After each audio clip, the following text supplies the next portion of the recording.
What it do? Welcome to the J-Boy Sports Podcast. Please like, share, and subscribe if you enjoy the content. If you don't love the content, you can still do those things because guess what? You could help a brother out because I would definitely help you out. Make sure that you comment because I love to have conversations in the comment section. I will definitely reply because ball is life. Hit that notification bell so that you don't miss any of our great content. And hang on towards the end of the video because we have some other suggested videos that we know you'll love at the end of this one. With that said, we're jumping right into it today. Shaq, Kobe sacrificed and could have been the MVP. Forget what you heard, player. Sick and tired of hearing this from people. It drives me nuts as a Kobe Bryant fan. Listening to people with these fake garbage narratives that without context and without understanding what was actually going on, they will use these stupid statements to bash Kobe Bean Bryant. One of them is, oh, he was a sidekick. We already did that. There's a video that'll be attached to the end of this one. Definitely check that out if you're still struggling with that concept because it's a stupid concept. Should not be a concept. But this is another thing that they say. Because Shaq has 3 MVPs, obviously, Kobe was the inferior player. He was nowhere near as good as Shaq. That's why Shaq won. And Shaq was unstoppable. So here's partly what is wrong with that statement. But first, let me tell you what's right with it. Shaq was unstoppable. He was a monster. But then again, that's kind of a lie. Because Shaq was stoppable in the fourth quarter. Why was Shaq stoppable in the fourth quarter? He struggled with his free throws. As great as Shaquille O'Neal was, physical force put the pressure on 100%. You needed like 7 big men to deal with him. That is true. These are all facts. His weakness was something that could be easily exploited, though, in the fourth quarter. They would just foul him.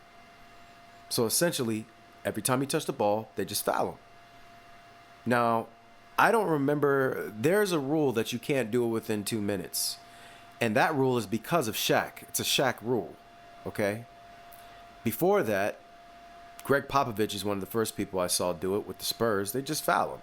Inside a certain amount of time, they just foul him. And they'd go possession by possession, and they figure we can make a shot before Shaq can make all these free throws.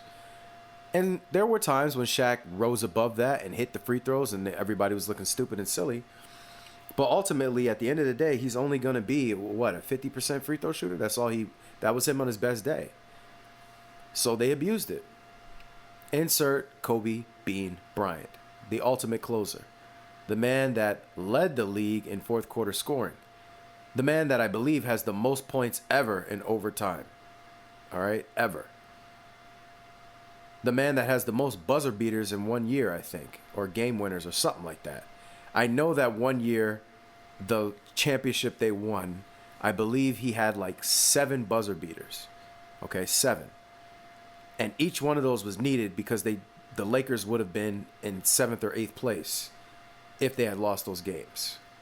But they ended up being the first seed because they won those games. That's how tough the West was at the time. I think the Thunder were 7th, were like a 7th seed, and they had like 50 wins.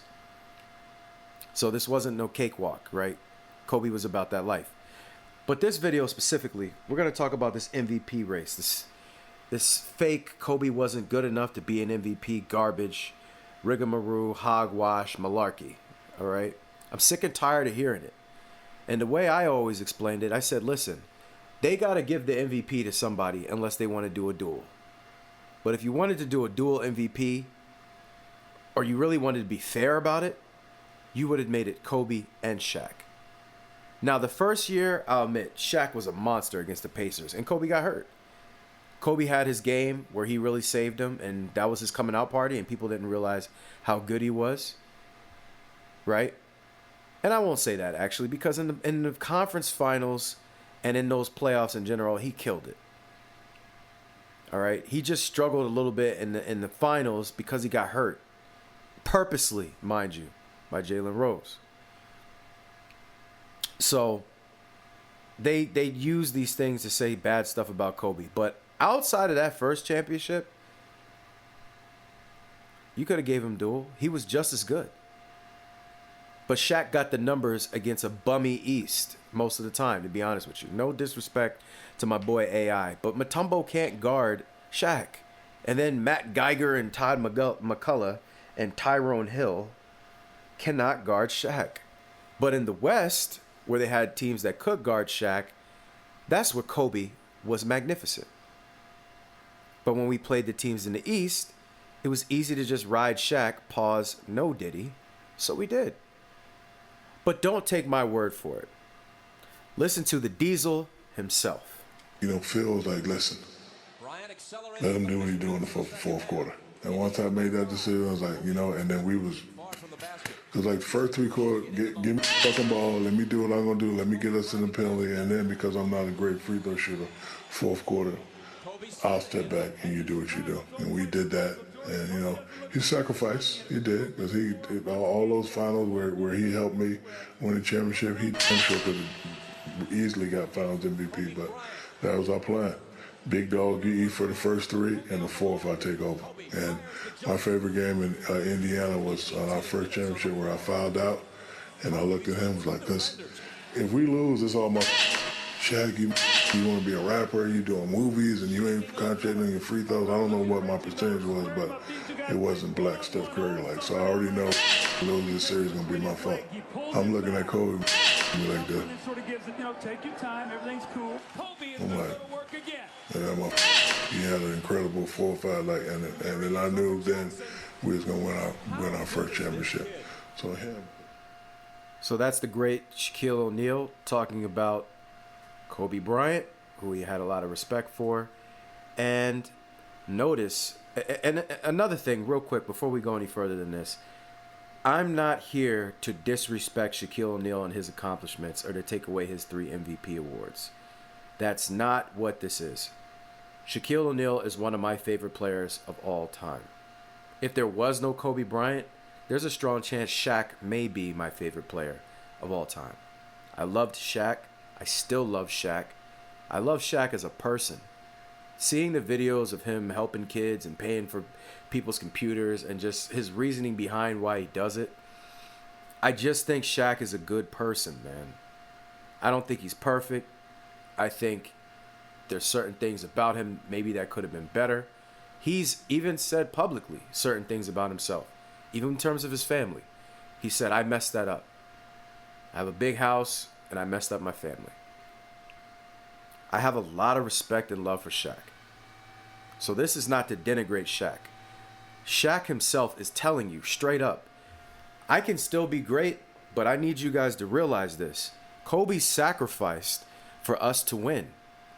The goal and the idea was Shaq dominates the first 3 quarters. You get Shaq the ball, you let him murk people. That's what he does. In the fourth, Kobe closed. I don't think y'all understand how good Kobe Bryant was. Imagine telling somebody for 3 quarters, play your game, but really, we know you're great. We know how amazing you are, but do us a favor and, let Shaq do most of the cooking. And then in the fourth quarter, you have to somehow turn it on and finish the game for us. How many people do you know all time that could do that?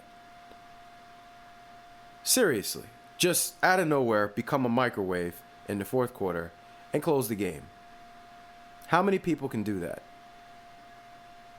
If Shaq's not lying and what he's saying is the truth, how many players do you know ever that could do that?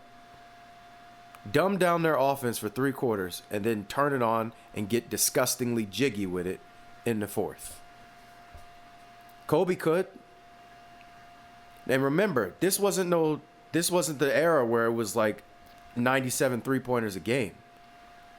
The floor was wide open. That's not how it was. It was possession by possession a lot of times. Great defense, and then somebody had to make a better shot. Kobe thrived in that environment. Thrived. Absolutely thrived. Absolutely thrived. And Shaq's telling you, yes, he was a dog. He sacrificed so that we could win. And he definitely gave up a couple of MVPs. So stop when people tell you that, oh, Kobe wasn't an MVP. Yo, tell him to shut up. Straight up, tell him to shut up. Get out of my face. Shaquille O'Neal, the great Shaquille O'Neal, the Diesel himself, literally said he sacrificed. Because that's what you do when you want to win.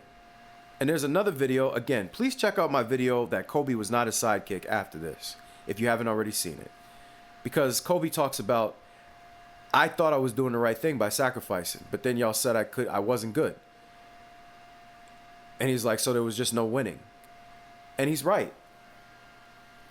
People were sitting up here, you know, criticizing him for something that was a part of the game plan, and he was sacrificing to win. Shaq told you that. At 20-something years old, bruh, early 20s, Kobe was cooking Hall of Fame players.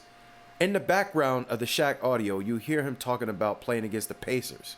The announcers are talking about Kobe Bryant. Prime Reggie Miller, who's one of the 50 greatest players of all time. They had Rick Smits, Dale Davis, Mark Jackson. All right? They had a squad, man. They had a lot of people.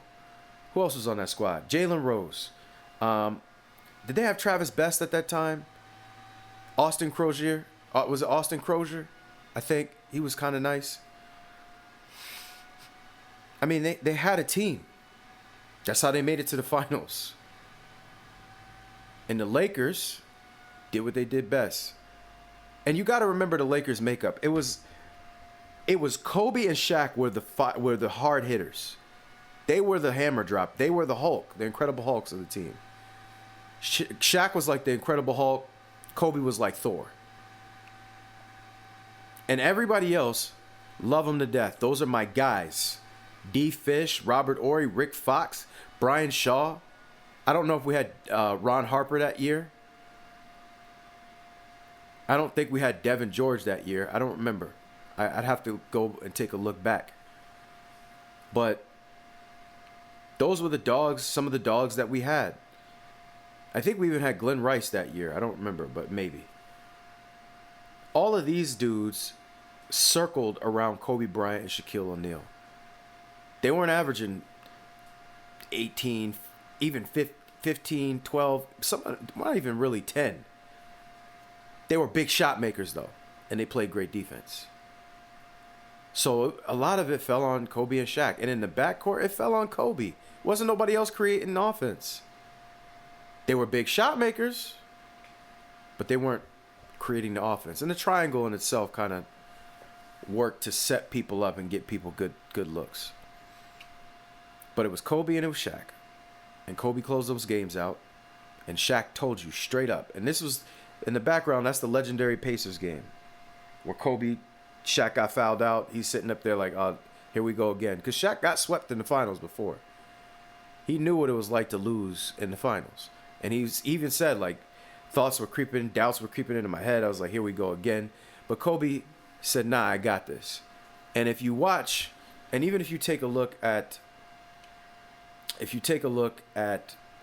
part of the thumbnail here, in the original, picture, the picture you see up in front of you, you got Kobe going like, relax. And the story behind that is actually that they said, and Jalen Rose said this actually, and Kobe tells the story too, that relax was not for the other team. That was for the Lakers. He was telling Phil and the rest of them, I got this. Relax. At 20-something years old, man. Having 30-point, 40-point games at 20-something years old in the playoffs. Finishing Hall of Fame legends in the playoffs.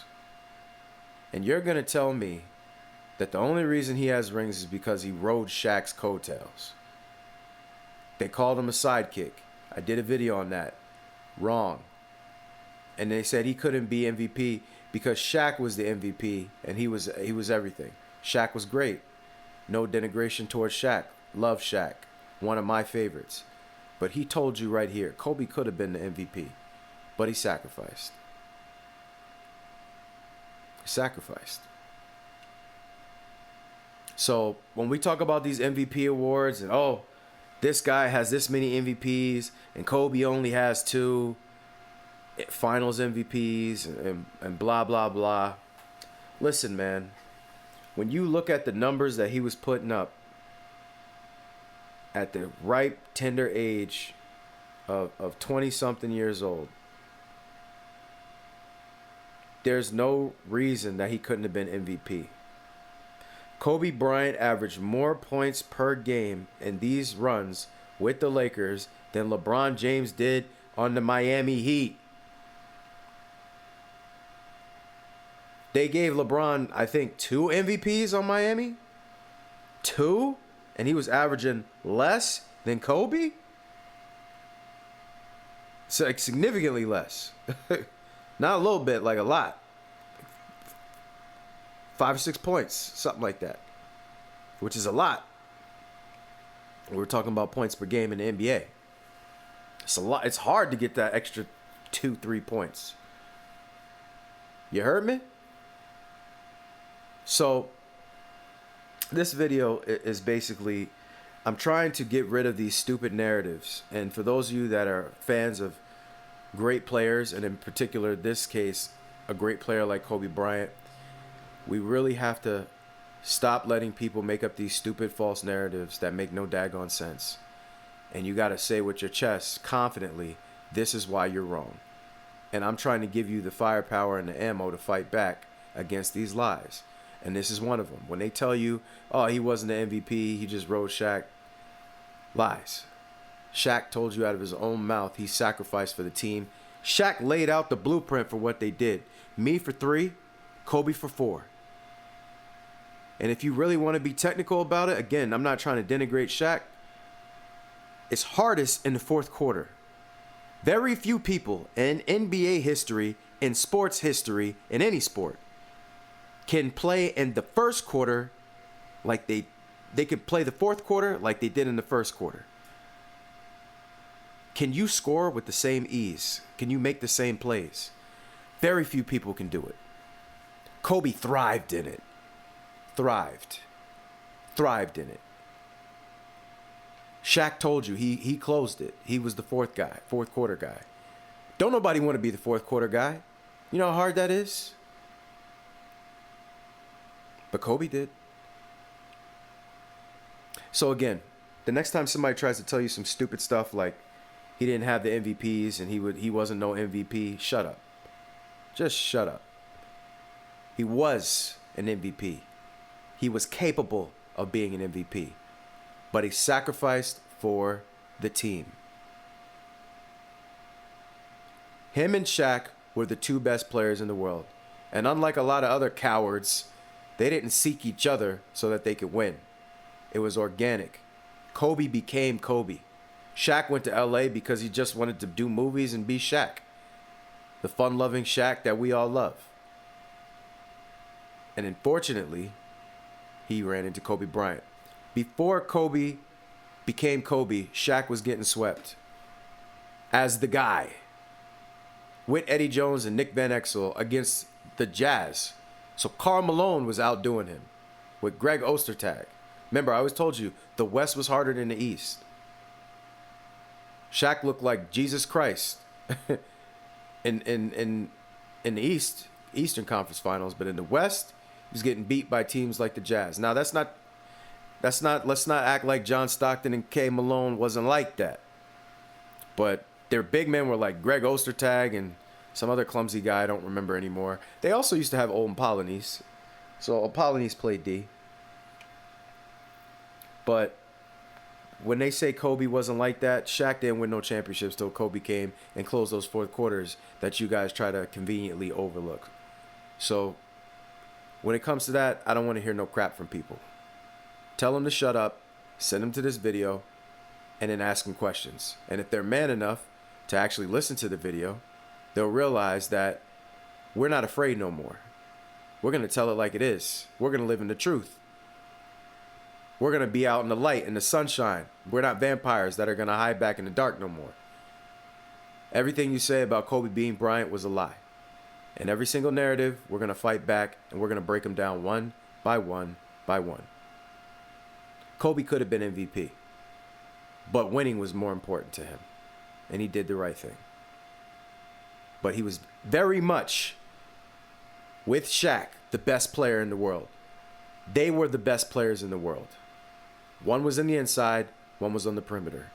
One murked you for three.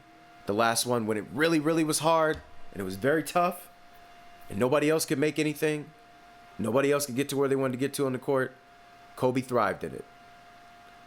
So for those of you that don't like Kobe Bryant, you can say what you want, but watch your mouth, because we're not taking the lies no more.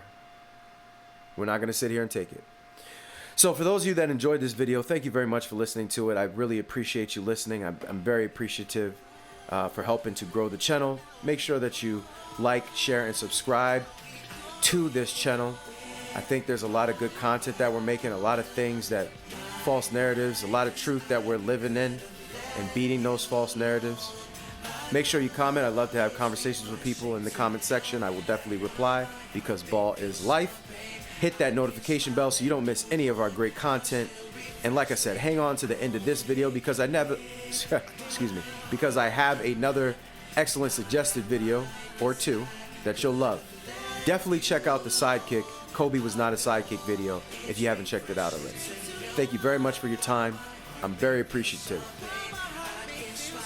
I'm very humble. Much love. I can tell that somehow you never get over leaving me. And when you feel like